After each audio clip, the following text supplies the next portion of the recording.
सगळ्यांना जय शिवराय.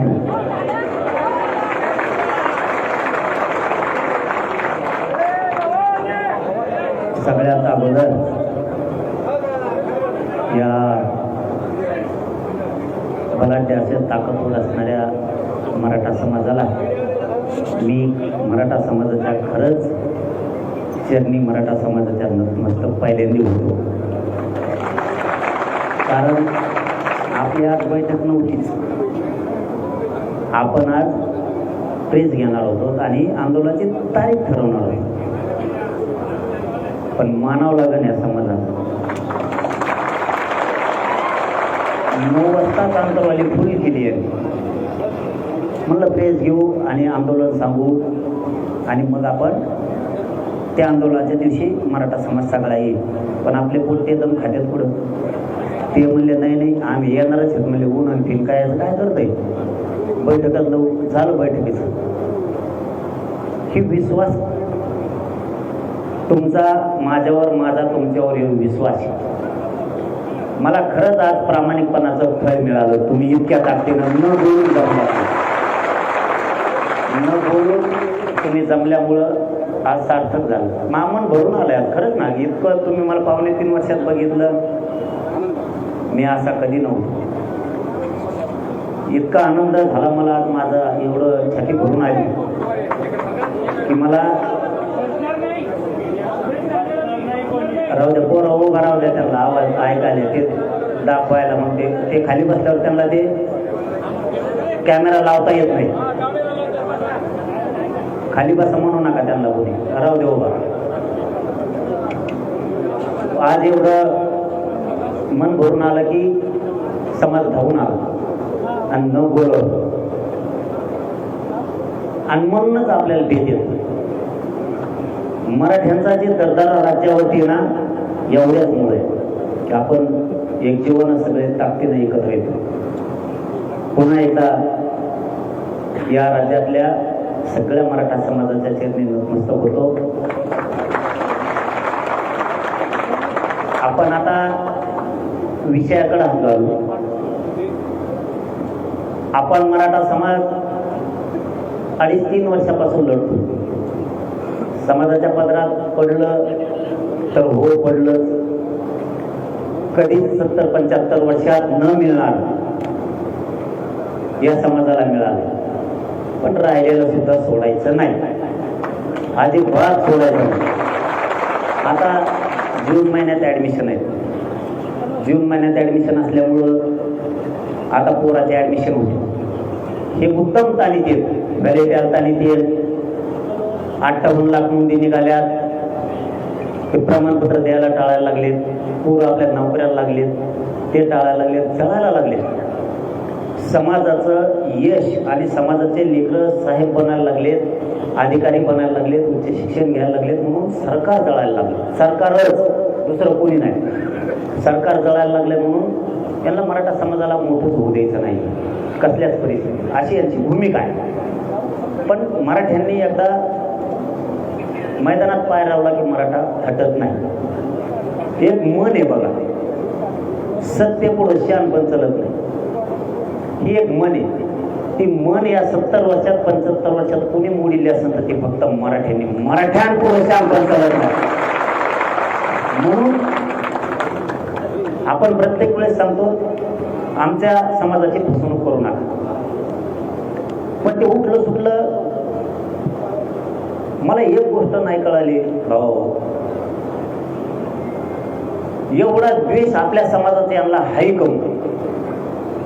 मला सांगा भाजपमधला मराठा कार्यकर्ता असो किंवा पदाधिकारी असो किंवा आमदार मंत्री असो त्याच्या लेखी बलीला आरक्षण लागणार नाही का? आपला पक्ष सत्तेत आला काँग्रेस शिवसेना राष्ट्रवादी म्हणून त्यांचे लेकरं मोठे होणार आहेत का? पण मराठा समाज इतका हुशार झाला तिथं एक लय समाजाला मानतो आपण. मराठीने 2 भाग केले. पक्षाच्या ठिकाणी. इथं लेकरा बाळाचा आयुष्याचा प्रश्न आहे म्हणते. म्हणून भाजप पासून सगळ्या पक्षातले मराठी भाजप शिवसेना राष्ट्रवादी काँग्रेस सगळे एक जीवानं या लढ्यात लेकरा बाळाच्या स्वतःच्या बाजूने. तुम्ही पक्षाच्या बाजूने राहता तुमचे लेकरं वाटलं होणार.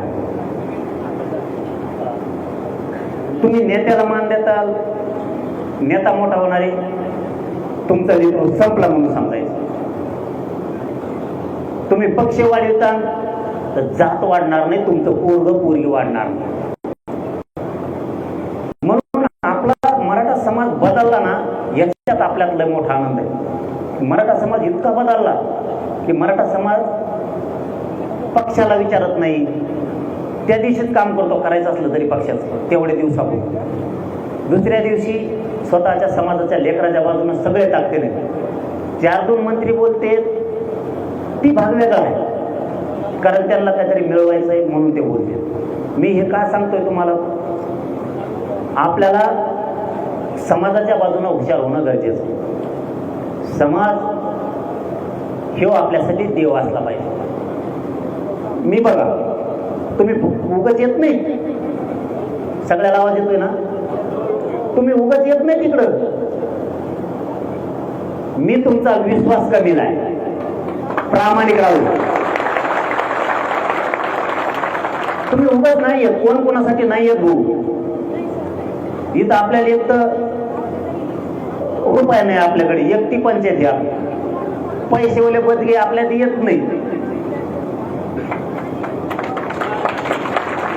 आपण त्याच्यातून वाट काढून या संकटाला सामोरं जातोय का.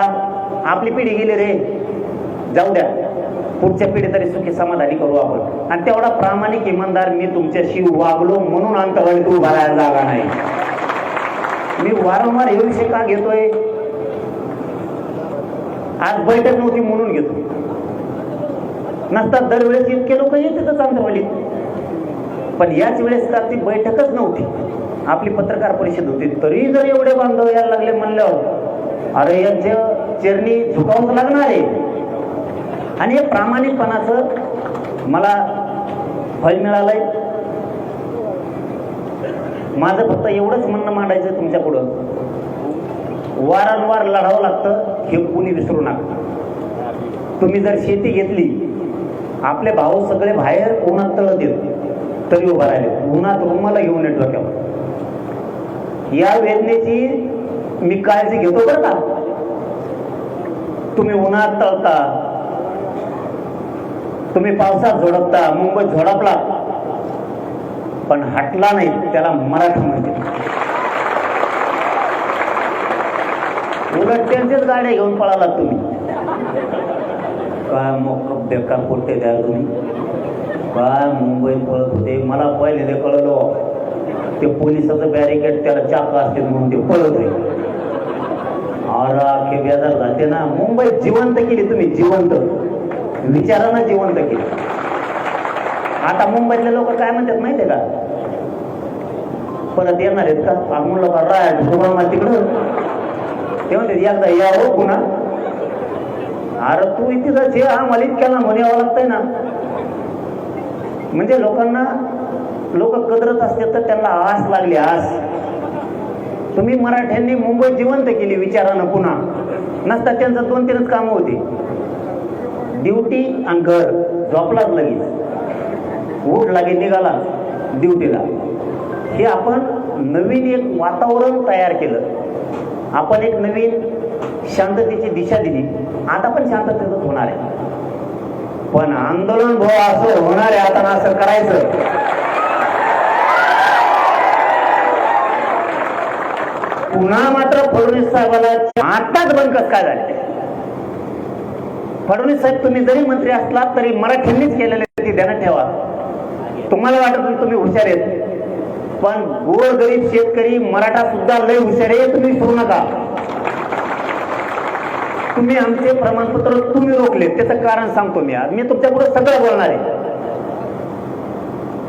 तुम्हाला ऊन लागतंय, सगळ्या बाजूला उन्हात तळत येत पोरं, याची सुद्धा जाणीव आहे. पण आपण तळल्याशिवाय आपल्या लेकराला सुखाची सावली नाही येणार. आपण जिंकून तेव्हा आपली पुढची पिढी मोठी होणार आहे. अधिकाऱ्यांना जर विचारलं ना, कुणबी प्रमाणपत्र हैदराबादच्या गॅझेटेनुसार द्या, ते म्हणते सरकारनं सांगितलंय आम्हाला देऊ नका. मग याला जबाबदार कोण? देवेंद्र फडणवीस साहेब, दुसरा कोणी नाही. त्याचं कारण पण सांगतो लगेच. मी पहिल्यांदा सांगितलं त्यांचा काय मी विरोधक नाही, पण जे सत्य ते मी सांगणारच. त्याचं कारण असं आहे, एक 4-5 महिन्यापूर्वीचं भाषण बघा तुम्ही फडणवीस साहेबांनी एक 4-5 महिन्यापूर्वी अधिवेशनात भाषण केलं. मंत्र्याला किंमत नाही असं ते म्हणले.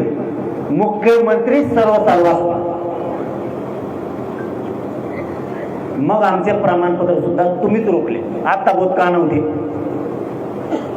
भाग दुसरा, पहिला अगोदर क्लिअर करू की हैदराबादचं गॅझेटियरचा JR काढला, त्याची अंमलबजावणी पण सरकारनं केली.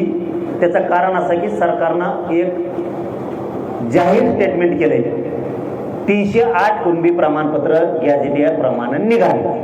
याचा अर्थ हैदराबादचा JR लागू झाला, अंमलबजावणी झाली, त्याचा अर्थ असा आहे. पण तिथून पुढचे प्रमाणपत्र का दिले नाही?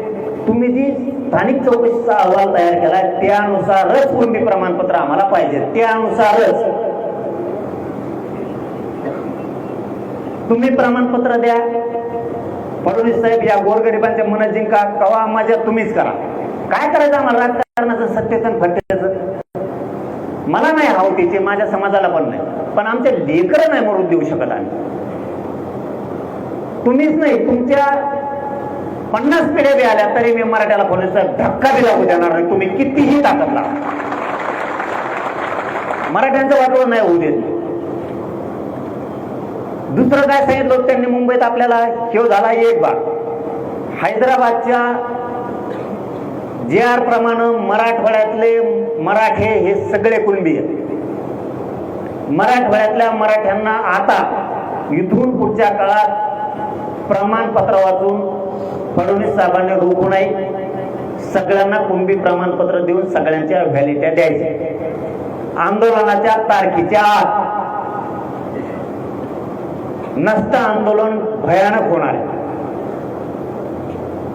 दुसरा भाग, 58 लाख कुणबी नोंदी सापडल्या, त्याचे सगळे प्रमाणपत्र द्या. ग्रामपंचायतला महाराष्ट्रातल्या जे 58 लाख नोंदी सापडल्या त्या ग्रामपंचायतला लावा. मुख्यमंत्री एकनाथ शिंदे साहेबांनी त्यावेळेस अभियान घेतले होते. जे सत्य ते करायला दिलखुलास केलं पाहिजे या मताच्या आम्ही. एकनाथ शिंदे साहेबांनी अभियान घेऊ प्रमाणपत्र दिले, कारण नोंदी सापडल्या तर घ्यायचं काय काम? तसंच फडणवीस साहेबांनी करावं ही आमची इच्छा आहे. मी आजच वर बोलतोय, आंदोलनाच्या तारखेच्या आज जर तुम्ही केलं नाही तर तुम्ही सगळे पट्ट्यावर घेतले म्हणून समजा. फडणवीस साहेबांसही तुम्हाला सुट्टी नाही. कोणा तुमचं शहाणपण मी मराठीच्या पुढे चालू देत नाही, त्याची काळजी नका करू. फक्त आज गोडीनं सांगायला, शिंदे साहेबांनी जसे अभियान घेतले, अभियान लावा ना, काय द्यायचंय? फडणवीस साहेबांनी छाती ठोकून सांगायचं, चाल मी JR काढलाय मराठवाड्याचा, मी मराठ्यांना कुणबी प्रमाणपत्र मराठवाड्यातल्या सगळे देणार. कारण ते OBC आरक्षणाच्या अगोदरचे मराठी आरक्षणाचे म्हणून देतोय. जिंका मराठीचे म्हण, कशाला बोलला मी तुम्हाला? तुम्ही सगळे प्रमाणपत्र देऊन मराठ्यांच्या मनात जिंका. आम्ही जी तारीख डिक्लेअर करणार आहे त्याच्या आत. मुद्दा तिसरा, साताराचा संस्थांचा JR तुम्ही का काढत नाही? इथं मनोज जरांगे जरांगे पाटील सोपा नाही, इथं भेदभाव नसतो. 5 विभाग आमचे, अखंड महाराष्ट्र आमचा आहे. मराठवाड्याला मिळालं मग पश्चिम महाराष्ट्र माझा अजिबात नाही. पश्चिम महाराष्ट्रातले मराठी एक शब्द सुद्धा बोलत नाहीत, का तर त्यांना विश्वास ह्योच भरोसा आरक्षण देऊ शकतो. आता तुम्ही म्हणले होते 1 महिन्यात JR काढतो, सातारा संस्थांचा काढला का? 8 महिने दम खाल्ला. तुम्हाला मी विचारायसाठी बोलावलं, माय बाबू काय चूक आहे माहिती? 8 महिने वेळ द्यायला किती वेळ द्यायचा? आणखी मी नाही वेळ देऊ शकत. यांना वेळ द्यायचा आहे का? काय संबंध? यांना वेळ द्यायचा तर 8 महिने दिला. सातारा संस्थांचा, कोल्हापूर संस्थांच्या गॅझेटियरचा, अंश संस्थांच्या गॅझेटियरचा JR काढून त्याची अंमलबजावणी पाहिजे. पण चौथा मुद्दा, 1994 ला जसा JR काढला त्या धर्तीवरती सातारा संस्थानचा हैदराबाद गॅझेटेडचा, म्हणजे त्याच्या त्या JR मध्ये हैदराबादचं गॅझेटेड सुद्धा घ्यायचे. या तिन्ही गॅझेटेड मध्ये सातारा संस्थान, कोल्हापूर संस्थान, औंध संस्थान आणि पुणे संस्थान या संस्थांचा जो JR निघणार आहे तो 1994 ला जसा JR काढला ओबीसीला आरक्षण देताना त्याच धर्तीवर पाहिजे. कारण त्यांना कसं काय JR काढला की 94 एखादी सुद्धा आरक्षण मिळालं, आम्हाला कसं काय मिळालं? 8 महिने झाले तरी. म्हणजे पुन्हा खोटी मला पाहिजे नाही, मग मी खोटा ठोकेल. तुम्ही खोटे ठोले की मी खोटा ठोकला. मी बोलतो तसंच करतो. मी माझ्या जीवनात माझ्या समाजाचा विश्वास संपादन याच्यावर केलाय की मी प्रामाणिक राहिलो, बेमान माझ्या समाजाशी नाही झालो आणि आयुष्यात होणार नाही. मला ना ते खोटे आरोप करून खोटं बोलून ते पैसे कमवून मला त्या पैशातून माझ्या लेकराला अन्न खाऊ घालायचंच नाही. ते बेमानी करत नाही. इथं उपाशी तर ठरून मरण, पण खोटं बोलून पैसे पद मला नाही कमवायचे. कमवणारी गॅंग दुसरी त्यांचा चालू आहे.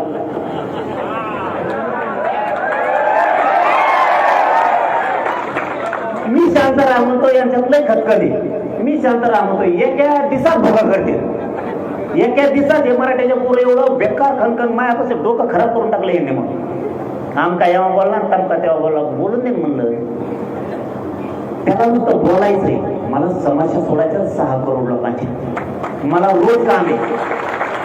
याला नुसतं बोलायचं काम. हे म्हणतात नाही बघतो, म्हणलं नको बघतो, पाय पडतो, गप बस. ही जी आग आहे ना, ही लय मोठा जाळ आहे मराठ्याला खेटल्यावर. हे एका दिवसात मुक्ता करते. मी लोक येतोय त्यांना वाटलं भेटतच करून बोलत नाही, आणि तुला मोज येत नाही तरी आणि म्हणून बोलत नाही. छक्केन पंजे कसले दिसते, वेगळे दिसते. छक्केन पंजे कसले का दिसते. आता बाय मी काय करू काय करणार आमचं आकडे.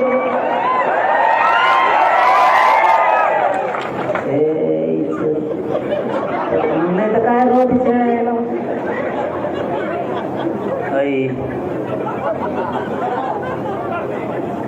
अरे मग काय, अरे मी शेतकऱ्याचं पोरग, मग राग येतो राव तुम्ही खोटं बोलता. अरे जीवनात रक्त कसं असावं? जातवा नाही बापाचा मराठ्याचा रक्त अंगात असा. तसे नालायक रक्त खोटं बोलून आरोप करायचे आणि पैसे कमवायचे, त्याचा गू खायचा आणि लेकराला खाऊ घालायचा. काय जिंदगीला अर्थ आहे तुमच्या? मरा, त्याच्यापेक्षा मरा. काय जागाच नसतात तुम्हाला टोळतो मी. दादा येतं मी जेव्हा बोलतो तेव्हा बोलतो. अरे तुला पण माहिती मी काय चीज. मी बी लय मोठ्या तालमीतला पठ्ठ्या आहे, हे तुला पण माहिती.